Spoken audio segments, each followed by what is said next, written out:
Bismillahirrahmanirrahim. Assalamualaikum warahmatullahi wabarakatuh.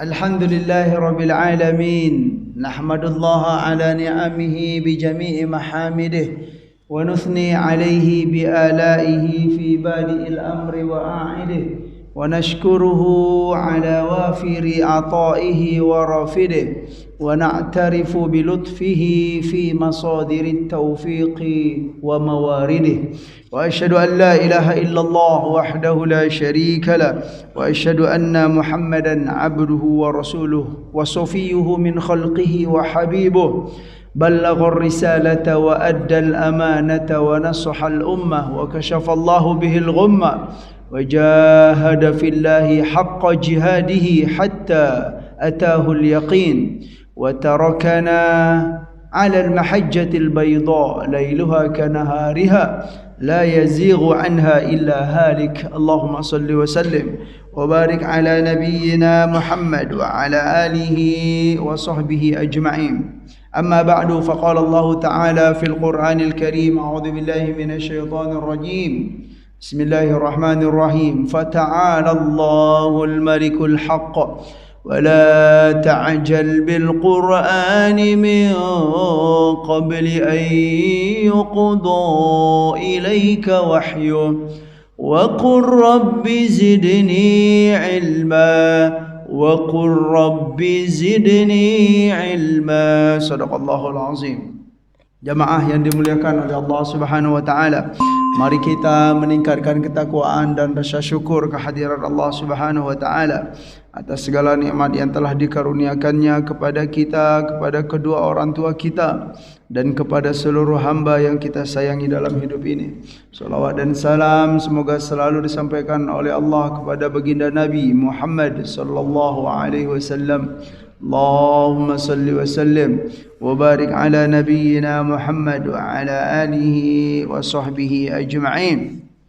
Alhamdulillah, dengan izin Allah hari ini kita bisa bertemu kembali untuk melanjutkan kajian kita, pembacaan kitab Riyadhus Shalihin. Kita ingin mengenal apa yang disampaikan oleh Nabi berupa pesan, berupa teguran, berupa anjuran.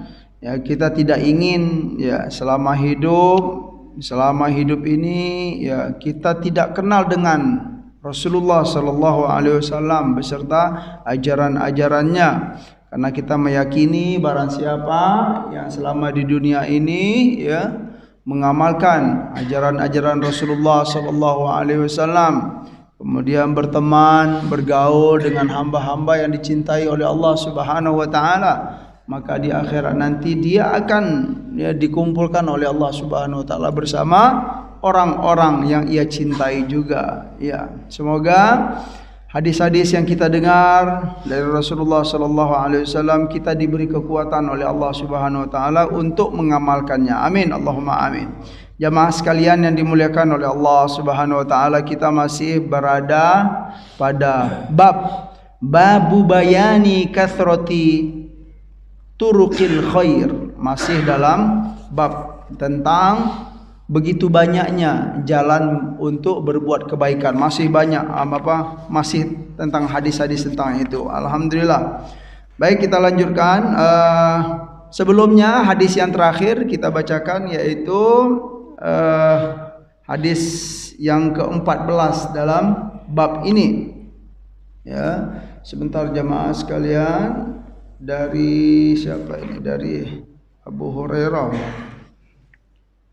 Wa anhu dari Abu Hurairah radhiyallahu anhu, hadis yang terakhir di pertemuan yang lalu. Wa anhu, dari beliau, an Rasulillah sallallahu alaihi wasallam qala, dari Rasulullah sallallahu alaihi wasallam beliau bersabda, as-salawatul khamsu wal jumu'atu ilal jumu'ati wa ramadhanu ila ramadhana mukaffiratun lima bainahunna idza jtunibat al-kaba'ir al-kabairu. Itu hadis yang terakhir kita bacakan. Apa kata Nabi sallallahu alaihi wasallam? As-salawatul khamsu, As-shalawatul khamsu itu salat yang 5 waktu yang kita lakukan. Wal jumu'atu ilal jumu'ati, hari Jumat ke hari Jumat yang berikutnya. Wa ramadhanu ila ramadhana, puasa Ramadan kita lakukan tahun ini sampai tahun yang akan datang, ya. Itu apa? Mukaffiratun lima bainahunna, itu sebagai penggugur dosa. Masya Allah. Jadi kalau kita sholat Jumat ya kemarin, itu insya Allah dosa-dosa kecil kita sampai ke Jumat yang akan datang itu sudah mukaffiratun, ya.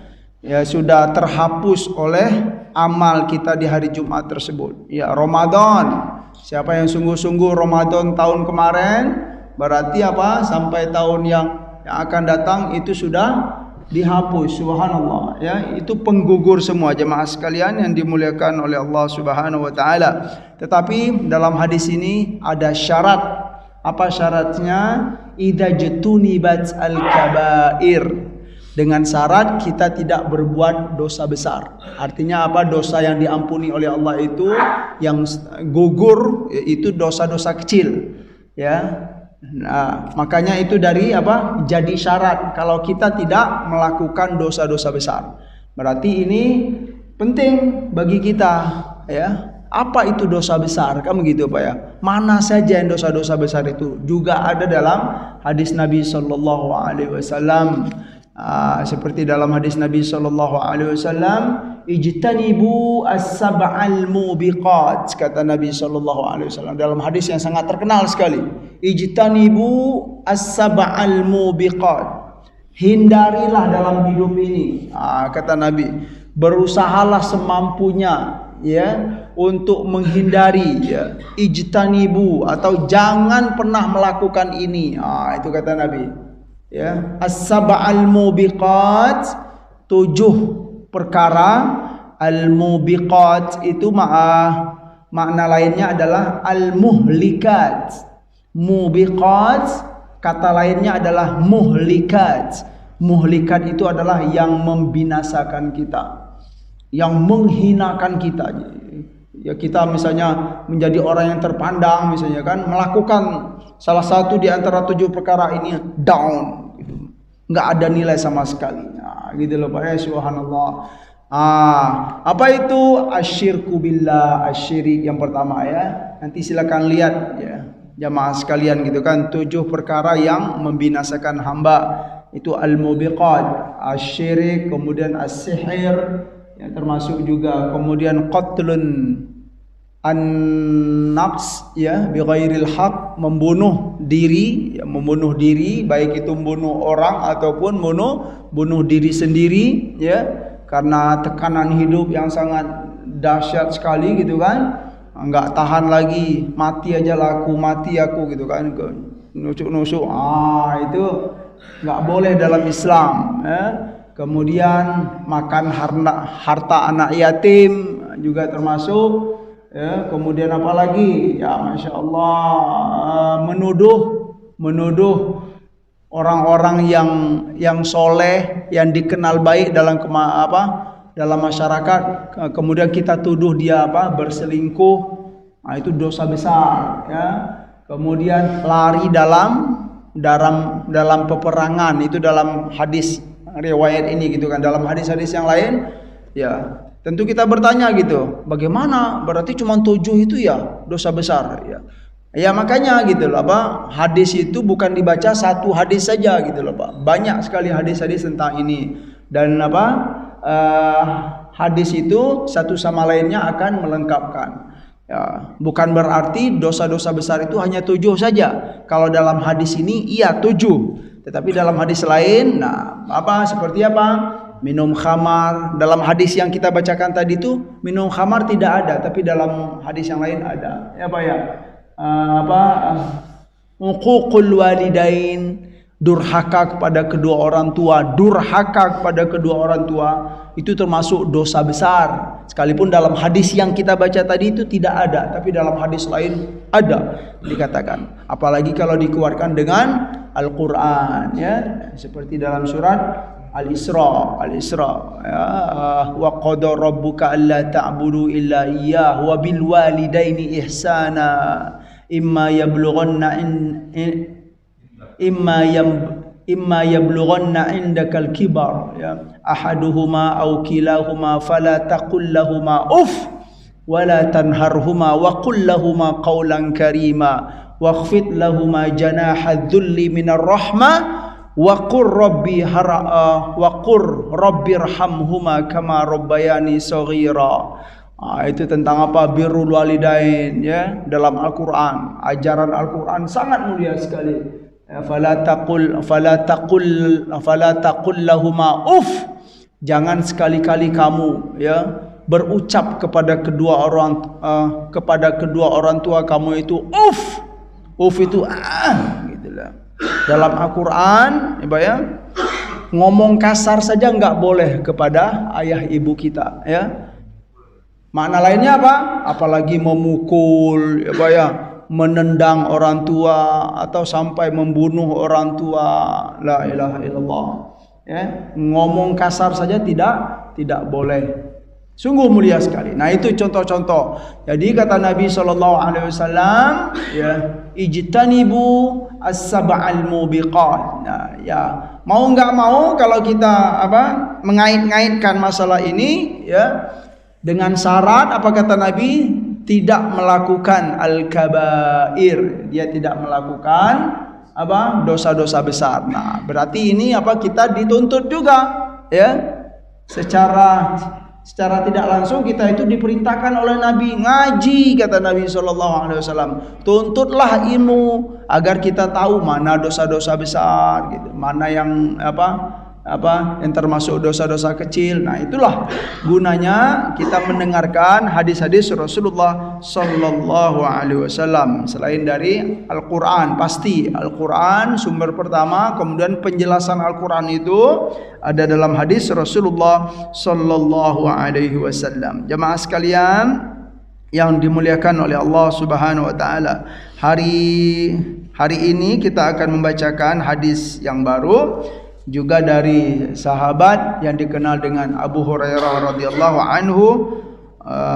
anhu qala Rasulullah sallallahu alaihi wasallam ala adullukum ala ma yamhullahu bihil khataya wa yarfa'u bihid darajat qalu bala ya Rasulullah.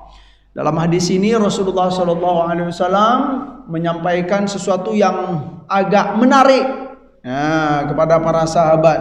Dari itu gaya bahasa yang dipakai oleh Nabi itu pakai Allah.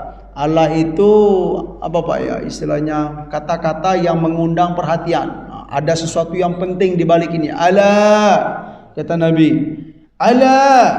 Kalau disebut Allah, apa itu Nabi ya? Gitu kata Nabi ya. Para sahabat sudah bertanya-tanya. Ala adullukum ya. Aku akan menunjukkan kepada kalian, atau maukah kalian aku tunjukkan ya sesuatu ya, yang mana jika kalian melakukan sesuatu ini ma yamhullahu bihil khataya ya. Jika kalian melakukan sesuatu ini, maka Allah akan menghapuskan dengan sesuatu ini al-khotoya. Al-khotoya itu kesalahan-kesalahan. Khotoya itu jamak dari khoti'ah. Khoti'ah, khotoya. Jadi kalau kita melakukan hal-hal ini, kata Nabi, maka Allah akan menghapuskan dengan hal tersebut al-khotoya. Khotoya itu jamak, kesalahan-kesalahan.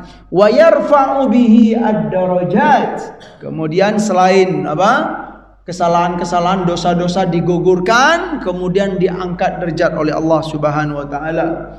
Qalu, tentu para sahabat bertanya, "Bala ya Rasulullah." Iya wahai Nabi, kami pengen. Apa itu wahai Nabi? Ya, tolong sampaikan kepada kami. Begitulah ya, antusias para sahabat. Qala, lalu Rasulullah SAW menjelaskan sesuatu tersebut. Yang pertama, isbaghul wudu' alal makarihi. Isbaghul wudu 'alal makarih. Isbagh itu apa artinya? Menyempurnakan, Pak. Menyempurnakan. Wa asbagha ni'amahu zahiran wa batina. Ya, Allah itu menyempurnakan nikmat-nikmatnya, nikmat zahir dan nikmat batin kepada kita. Masya Allah. Sungguh banyak sekali nikmat Allah itu, yang mana dengan nikmat Allah tersebut, ya, kita itu merasa bahagia lahir dan batin. Kalau lahir kita apa? Ya, kecukupan, ya kan, Pak ya, kebutuhan harian kita terpenuhi, ya. Itu apa? Nikmat-nikmat zahira wa batina, dan juga apa? Nikmat-nikmat, ya, yang kita rasakan secara batin, Pak ya. Ya, lega hati ini, gitu, Pak ya. Kemudian apalagi anak-anak kita baik-baik, soleh-soleh, itu nikmat-nikmat batin tuh, Pak. Sekalipun ya mungkin finansial kita tidak berlimpah-limpah, Pak ya, tetapi masalah hidup kita tidak banyak, ya, misalnya. Kemudian anak kita soleh-solehah diberi oleh Allah, itu di antara sedikit, ya, dari apa contoh-contoh bahwa Allah itu asbagha ni'amahu dhahiran wa batina. Ya, pesan itu ada dalam surat Luqman kalau kita baca. Surat Luqman ada yang berbicara tentang itu, ya, subhanallah. Jadi makna isbaghul wudu, isbagh itu dari kata asbagha yusbighu, ya, menyempurnakan, atau akmala yukmilu kalau bahasa yang biasa dipakai, ya. Ya, kalau kita pemula belajar bahasa Arab, kata yang biasa dipakai itu akmala yukmilu, menyempurnakan. Tapi kata-kata lainnya diantaranya itu apa? Asbagha yusbighu. Yang pertama, ya, perbuatan atau sesuatu yang bisa menghapuskan dosa dan yang mengangkat derajat, kata Nabi. Yang pertama, isbaghul wudu 'alal makarih. Makarih itu juga jamak dari kariha. Kariha itu sesuatu yang tidak disukai, Pak. Nggak enak, gitu loh. Kayak apa tuh, Pak? Yang nggak enak itu subuh, ya, bangun, apa ya, lagi enak-enaknya, tahu-tahu azan, Allahu Akbar. Itu termasuk apa itu, Pak? Bangun ketika al-makarih, di keadaan-keadaan yang siapa lagi ini, gitu kan, misalnya kan lagi enak-enak tidur, itu contoh al-makarih, ya, jamak dari kariha, ya. Jadi kata Nabi, yang pertama menyempurnakan wudu, ya, dalam keadaan al-makarih, ya, dalam keadaan yang memang tidak enak berwudu, gitu loh. Contohnya apa? Waktu dingin, ya, ya, di malam hari misalnya, atau sebelum tidur, ya, mungkin, ya, sebagian kita mungkin bagi yang belum terbiasa, ya, wudu sebelum tidur, tapi itu sangat dianjurkan oleh Nabi Shallallahu Alaihi Wasallam. Ya, mungkin, ya, Pak, merasa nggak enak wudu sebelum tidur, dingin, langsung aja masuk selimut, gitu loh. Berarti, ya, itu termasuk keadaan yang tidak enak. Lakukanlah wudu. Nah, berwuduklah kalian, ya. Sempurnakanlah wudu. Nah, dan berwudu di sini memang dianjurkan apa, Pak? Menyempurnakan. Artinya sungguh-sungguh berwudu. Khusyuk dalam berwudu. Perhatikan mana yang harus yang harus dicuci, mana yang jangan sampai ketinggalan. Rukun-rukun wudu itu perhatikan. Nah, itulah makna isbaghul wudu. Ya, yang pertama apa? Isbaghul wudu. Berarti apa? Ini termasuk apa, Pak? Ajaran Rasulullah Sallallahu Alaihi Wasallam. Perbanyak wudu. Kemudian kalau batal wudu, wudu lagi, gitu kan. Nah, itu sangat dianjurkan. Nah, apalagi kalau kita sudah terbiasa wudu, kemudian sholat 2 rakaat minimal, itu sangatlah mulia sekali. Mungkin ini suatu kebiasaan yang telah dibiasakan oleh sahabat yang bernama siapa, Pak? Bilal bin Rabah, orang negro, sahabat Nabi yang berkulit hitam, kulitnya hitam sekali. Kenapa? Karena Bilal bin Rabah ini berasal dari Habasyah. Habasyah itu Ethiopia zaman sekarang, ya. Itu aslinya, Pak, budak hitam yang tidak ada nilai, ya. sebelum Islam dahulu, kemudian dia merantau. Merantau kemana Pak? Bukan dari Sumatera ke Jawa gitu. Merantau dari Habasyah ke Makkah. Merantau dia, ya. Ya kalau budak ya boleh jadi dia dibawa oleh tuannya, ya. Ya kalau ikut apa istilahnya numpang gitu Pak ya, numpang naik perahu dari hulu ke hilir gitu kan. Tahu-tahu nyangkut di Mekah misalnya, begitulah gambarannya. Ya namanya budak gitu kan. Tidak ada nilai sedikit pun, tetapi setelah dia masuk Islam menjadi hamba yang bernilai, hamba yang subhanallah. Kenapa Bilal bin Rabah menjadi hamba yang bernilai? Ya, karena iman, itu Pak ya, bukan karena apa-apa. Ya, mungkin orang, ya siapalah, budak lah namanya gitu kan. Ya, orang tidak tahu siapa ayahnya, siapa ibunya, siapa keluarganya, tidak memiliki apa-apa. Tetapi dengan keislaman, ya, dengan iman, dengan cinta kepada Nabi SAW, dia menjadi salah satu hamba yang sangat mengagumkan dalam sejarah dunia, ya. Karena apa? Ya, karena iman dan al-Islam tersebut. Ada sebuah riwayat, ya, mengatakan kana Rasulullah sallallahu alaihi wasallam yuhibbu Bilalan wa yumazihuhu. Masyaallah. Ya, itu riwayat ini saya dapatkan, saya baca di kitab Rabi'ul Abrar. Rabi'ul Abrar. Bagus sekali kitabnya, karangan Imam Az-Zamakhsyari, Pak ya, Az-Zamakhsyari. Sahibul kitab, beliau punya kitab tafsir Al-Kasyaf. Nah, dalam kitab Rabi'ul Abrar tersebut disampaikan, kana Rasulullah sallallahu alaihi wasallam yuhibbu Bilalan wa yumazihuhu. Apa artinya itu Pak?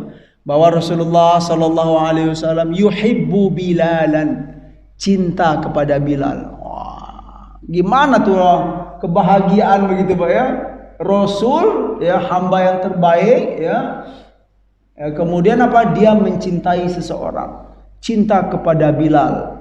Wa yumazihuhu, dan Rasulullah Nabi kita sallallahu alaihi wasallam itu yumazihuhu, suka bercanda dengan Bilal. Allah. Nabi yang ya apa? Yang ngajak canda begitu. Mulia sekali ya Pak ya. Ya kalau kita bayang itu, bukan Bilal yang ngajak bercanda kepada Nabi, tapi apa? Nabi yang suka bercanda kepada Bilal. Masya Allah, mulia ya. Nah, ternyata Bilal ini punya suatu kebiasaan. Nah, yang mana kebiasaan itu sampai masuk ke dalam apa? Mimpi Nabi sallallahu alaihi wasallam ya. Di malam hari Nabi mimpi, di pagi harinya setelah sholat subuh ya. Dalam sebagian riwayat dikatakan setelah sholat subuh Rasulullah bertanya gitu loh. Mana apa istilahnya? Mana Bilal? Ya, setelah sholat, mana Bilal? Disebutkan gitu kan. Lal. Gua tadi malam mimpi, kata Nabi. Gitu. Masa begitu sih Nabi ngomong Pak Ustaz? Ya begitulah bahasanya gitu ya. Saya malam tadi mimpi gitu kan. Kemudian apa mimpinya Pak? Aku mendengar ya, bunyi apa? Khashkhashatana alaik. Itu bahasa hadisnya. Aku mendengar bunyi langkah sandalmu itu apa Pak? Ada di surga. Yang mana bunyi langkahnya itu apa? Di depanku. Nah, berada di depanku. Nah, bunyi langkah sandalmu di surga itu aku mendengar. Jadi penasaran Nabi gitu kan, apa yang kamu lakukan? Gitu. Tentu ini menjadi apa sekali gitu kan. Para sahabat pun juga, Bilal orangnya biasa-biasa aja, tapi kok Nabi sampai mimpi begitu gitu. Saya nggak rajin apa-apa, saya nggak apa-apa gitu kan. Nah, kemudian disampaikan lah gitu kan, saya itu punya kebiasaan ya. Kalau apa? Kebiasaan suka berwudu, kalau apa putus wudu lagi, kemudian apa sholat 2 rakaat. Oh ternyata hanya itu ya, kamu punya apa istilah, punya keistimewaan dalam pandangan Allah Subhanahu Wa Taala. Itu sahabat Bilal bin Rabah. Isbaghul wudu alal makarih, menyempurnakan wudu atau suka berwudu sekalipun dalam keadaan yang tidak mengenakan. Itu maknanya. Yang kedua, wa kathratul khuta ilal masajid. Ya, ini hadis yang sangat populer sekali, tetapi tidak ada salahnya barangkali di antara kita ya belum pernah mendengar hadis ini. Itulah gunanya majelis-majelis ilmu ya. Saya yakin kebanyakan dari kita sudah sering mendengarkan hadis ini ya, tetapi saya juga yakin ya barangkali ada hamba-hamba yang ya Allah begitu ya Pak Ustaz ya gitu kan. Mengagumi ya, setelah mengagumi itu minta kepada Allah, ya Allah ya, beri hamba kekuatan untuk mengamalkan hal-hal yang sepele ini gitu kan ya, sekalipun hamba dalam amalan-amalan yang lain tidak belum banyak ya Allah, tapi pengen mencoba satu amalan saja. Nah, seperti sahabat Bilal bin Rabah. Kemudian wa kathratul khuta ilal masajid, memperbanyak langkah ke masjid. Nah, itu loh. Perbanyaklah selama hidup ini langkah kita itu ke masjid. Nah, semakin banyak itu langkah itu akan menghapuskan dosa dan mengangkat derajat. Wa intidharus shalah ba'da shalah. Ya, menunggu solat setelah solat. Nah, setelah solat kita nunggu misalnya untuk persiapan solat yang berikutnya. Ya, tentu ini hadis ya, di saat kita membaca hadis itu memang kita harus melihat juga hadis-hadis yang lain. Berarti kalau hanya make hadis ini saja Pak, oh berarti dianjurkan dong gitu kan, nunggu sholat setelah sholat ya. Artinya apa? Setelah sholat zuhur kita di masjid aja nunggu sholat asar ya Pak ya, jangan keluar masjid gitu kan. Terus bagaimana dengan bekerja? Nah, itu harus dipertimbangkan, harus dikaji gitu hadis-hadis yang lain. Banyak sekali hadis-hadis Nabi SAW yang menganjurkan kita untuk bekerja dalam hidup ini. Cari rezeki Allah, ya Pak ya. Jangan banyak duduk. Nah, begitu loh. Ya, karena kamu punya tugas, punya kewajiban yang lain. Nah, barangkali kita pahami hadis ini ya, yang dianjurkan itu misalnya gitu kan, orang-orang yang memang tidak punya kewajiban setelah sholat ya Pak ya. Mungkin ya bagi bapak-bapak dan ibu-ibu yang sudah pensiun, contohnya begitu ya, contohnya yang sudah pensiun setelah maghrib sampai isya gitu Pak ya. Ya nggak ada keperluan lagi tugas-tugas yang berat, daripada balik ke rumah ya nonton TV gede misalnya kayak gitu kan, nggak apa-apa lah gitu kan. Mungkin tidak tiap hari kita duduk di masjid, misalnya dalam seminggu sekali gitu kan ya, sekali dalam seminggu misalnya dari sholat maghrib sampai isya saya di masjid aja lah duduk. Nah, itu kena itu dapat kita amalan yang dianjurkan oleh Rasulullah sallallahu alaihi wasallam, intizarus shalah ba'da shalah. Atau juga maknanya tidak harus ya menetap di masjid Pak, gitu juga. Ada juga penjelasan ya dan pemahaman bahwa makna dari menunggu sholat setelah sholat itu tidak harus di masjid, duduk di masjid. Biarlah misalnya nih kita nih setelah sholat maghrib ya kan, ada keperluan pulang ke rumah sebentar atau belanja sebentar, nggak apa-apa begitu keadaannya. Tetapi kalau kita setelah sholat maghrib ya kita keluar dari masjid, tetapi hati kita itu tetap connect. Nah gitu loh Pak, hati kita aduh ya Allah setelah ini sholat isya ya Allah gitu kan ya, keluar silakan keluar. Nah, tetapi hatinya sudah nyambung untuk sholat berikutnya, itu juga termasuk sekalipun dia tidak menetap di masjid. Nah, intinya ini adalah amalan yang sangat bagus sekali. Penutup hadis, fadalikumur ribat. Fadalikumur ribat, itulah ar-ribat. Ribat itu Pak istilahnya apa ya? Orang yang jaga-jaga dalam peperangan. Artinya sesuatu yang harus dijaga. Nah, hal-hal ini jagalah kata Nabi. Praktekkanlah, amalkanlah fadalikumur ribat. Ya, sesuatu yang perlu untuk dijaga dan dipertahankan, itu makna ar-ribat. Ya Pak ya? Bapak Ibu yang dimuliakan oleh Allah Subhanahu wa taala. Hadis berikut yang kedua hari ini, bismillahirrahmanirrahim. As-sadis ya, as-sadis asyar. Hadis yang ke-16. An Abi Musa Al-Asy'ari radhiyallahu anhu qala Rasulullah sallallahu alaihi wasallam, man shallal bardaini dakhalal jannah. Nah, ini simpel hadisnya Pak. Barang siapa yang sholat al-bardaini. Al-bardaini itu dua solat yang dingin atau yang berada dalam kondisi dingin. Ya, dakhalal jannah. Berarti solat apa itu? Ini solat yang perlu dijaga. Dalam hadis ini Pak, ya Ibu. Jadi barang siapa yang solat, melakukan solat disebut dengan solat al-bardaini. Al-bardaini itu solat berada dalam keadaan dingin. Al-bardaini dakhalal jannah, maka dia masuk surga, dijamin masuk surga. Makna al-bardani itu adalah as-subhu wal asru. Dua solat ini, solat subuh dan solat asar.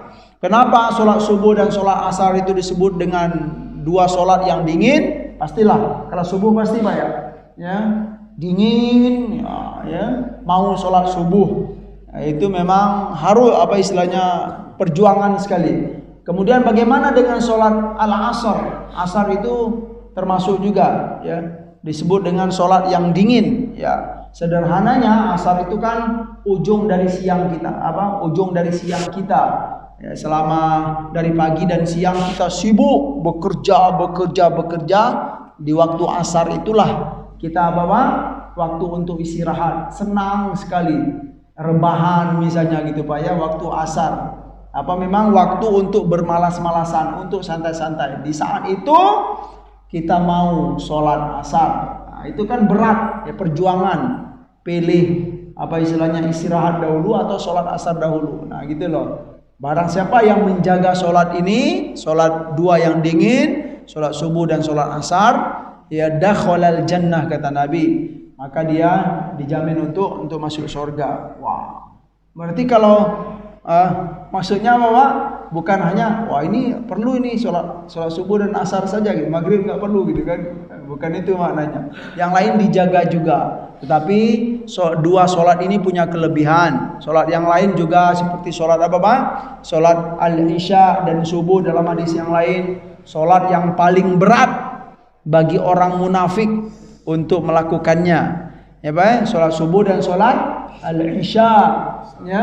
Orang munafik di sini makna lainnya kalau saya pahami, orang yang tidak serius beragama.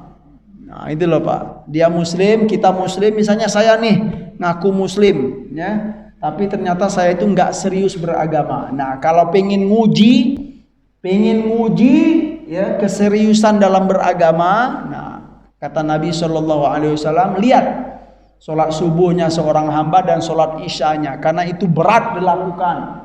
Kalau bukan karena lillahi ta'ala, yang memang ikhlas, ya, bagaimana tidak, ya, sholat subuh dengan tidur, sholat isya dengan mau tidur, dan yang lain-lain. Itu jemaah sekalian yang dimuliakan oleh Allah Subhanahu wa taala, tentu ini hadis, ya, hadis motivasi bagi kita, ya. Yang intinya adalah kita beriman enggak, ya, percaya enggak dengan perkataan Nabi sallallahu alaihi wasallam? Yakin enggak dengan sesuatu yang dijanjikan oleh Nabi kita sallallahu alaihi wasallam? Kita yakin, bahkan kita dianjurkan dan diperintahkan apa yang disampaikan oleh Rasulullah sallallahu alaihi wasallam, jika memang hadis itu benar adanya, mau tidak mau kita harus meyakini, tidak boleh mengingkari, karena memang begitulah yang disampaikan oleh Rasulullah sallallahu alaihi wasallam. Hadis berikut, wa anhu, juga masih dari Sayyidina Abu Hurairah radhiyallahu anhu, qala Rasulullah sallallahu alaihi wasallam, idza maridal abdu aw safara kutiba lahu mithlu ma kana ya'malu muqiman sahihan. Ini bagus juga hadis Pak. Apabila seorang hamba sakit atau dia musafir, ya Pak ya, sakit dan musafir, ya, kutiba lahu mithlu ma kana ya'malu muqiman sahihan, maka hamba ini dicatat oleh Allah Subhanahu wa taala sebagaimana dia beramal ketika dia masih dalam keadaan sehat ataupun dalam keadaan muqiman, menetap, tidak musafir. Maksudnya apa ini? Ya, bahwa Allah Subhanahu wa taala, kata Nabi sallallahu alaihi wasallam, itu memberikan kebaikan kepada hamba-hamba yang sudah biasa, yang sudah istiqomah dalam melakukan amal-amal soleh, Misalnya nih, ya, hamba sudah biasa sholat malam, qiyamul lail rutin terus. Tahu-tahu suatu hari dia sakit. Nah, ini Pak. Ini maksud hadis ini ya. Rutin qiyamul lail, tahu-tahu sakit. Yang dengan sakit itu dia nggak bisa qiyamul lail. Nah, atau dia musafir, ya. Kalau musafir, ya, qiyamul lail ya nggak sempat, ya.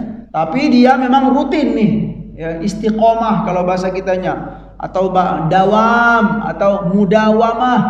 Kemudian jatuh sakit. Nah, hamba yang begini, selama dia sakit, itu loh Pak, selama dia sakit, maka dia dicatat oleh Allah, tetap diberikan kebaikan sebagaimana dia waktu sehat dahulu. Nah, hadis ini memberi pelajaran kepada kita pentingnya untuk istiqomah dalam suatu amalan. Itu loh Pak, penting. Ya, amalan-amalan itu kan banyak, jamaah sekalian, sangat banyak. Nah, cuma pertanyaannya, dari sekian banyak itu sudah adakah kita yang mengamalkan satu atau dua yang rutin? Itu yang dianjurkan Pak. Karena yang keistiqomahan kita itulah yang dihargai oleh Allah Subhanahu wa taala. Nah, ya. Berarti ini apa Pak? Ibu, catatannya harus apa? Harus istiqomah. Nah, kemuliaan bagi hamba-hamba yang beristiqomah dalam beramal lillahi taala. Contoh-contoh yang lain silakan. Ya, tadi saya sampaikan qiyamul lail, ya. Boleh contoh berikutnya puasa sunan, ya Pak ya. Atau contoh berikutnya bersedekah. Misalnya ada hamba yang ketika dia finansialnya masih bagus, ya. Bagus dan meningkat, dia rutin gitu. Bersedekah terus ya Pak, bertahun-tahun rajin bersedekah. Tahu-tahu ya, di suatu hari ya kan, apa Pak, istilahnya turun gitu lah. Ya, finansialnya sudah mengurang ya, atau mungkin bisa jadi habis misalnya gitu kan. Ketika dia tidak mampu lagi bersedekah, gitu kan, Allah akan tetap memberi pahala sedekah sebagaimana dia di waktu masih normal dahulu dia rajin sekali. Ini makna dari hadis ini, mulia sekali sesuatu yang kita lakukan lillahi ta'ala dengan cara al-istiqamatu, ya, istiqamah dalam melakukan amalan-amalan yang sunnah. Yang terakhir jamaah sekalian yang dimuliakan oleh Allah Subhanahu wa taala, ini juga hadis penguat, ya. An Jabir radhiyallahu anhu qala Rasulullah sallallahu alaihi wasallam, kullu ma'rufin shadaqah. Nah, singkat sekali, kullu ma'rufin shadaqah. Setiap perbuatan yang ma'ruf, ya, yang baik, setiap amal soleh yang kita lakukan itu di dalamnya ada pahala sedekah yang kita dapatkan, ya. Sekalipun bukan berbentuk sedekah yang biasa kita pahami, tetapi selagi itu beramal soleh, ya, termasuk amal soleh yang kita lakukan lillahi ta'ala, maka itu Ibu, ada dapat nilai pahala sedekah di sana. Apa saja? Contohnya yang lain-lain lah, macam-macam selain bentuk-bentuk sedekah, ya, seperti di hadis-hadis yang sebelumnya kita sampaikan, ya, menyayangi hewan, ya Pak ya, ngasih makan kucing, atau tidak menyakiti kucing, tidak menyakiti. Sekalipun kita tidak terlalu sayang, tetapi kita tidak menyakiti. Tidak menyakiti itu juga terdapat pahala kebaikan bersedekah. Contoh-contoh yang lain dan banyak sekali. Berbakti kepada kedua orang tua, menghormati orang tua, tidak berbuat kasar kepada orang tua. Kan itu kebaikan itu Pak.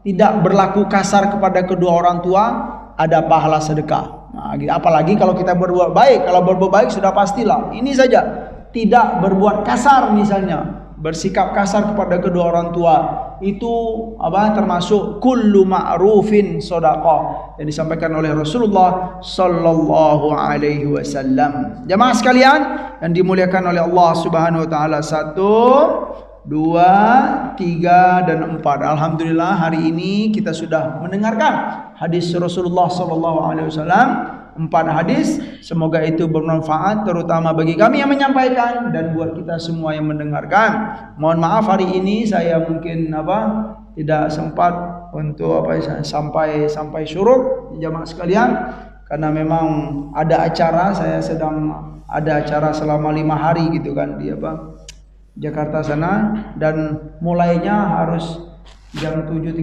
harus start. Jadi sebelum itu sudah sarapan. Mohon maaf saya izin langsung. Ya, semoga kita diberi oleh Allah Subhanahu wa taala kesehatan yang baik. Amin. Rezeki yang baik, yang dengan kesehatan dan rezeki tersebut kita bisa beribadah kepada Allah dengan nyaman dan tenang. Amin. Dan semoga amal-amal kebaikan kita diterima oleh Allah Subhanahu wa taala. Subhanakallahumma wa bihamdika asyhadu an la ilaha illa anta astaghfiruka wa atubu ilaik. Wa sallallahu ala nabiyyina Muhammad wa ala alihi wa sahbihi wa sallam. Subhana rabbika rabbil izzati amma yasifun wa salamun alal mursalin walhamdulillahi rabbil alamin. Wassalamu alaikum warahmatullahi wabarakatuh.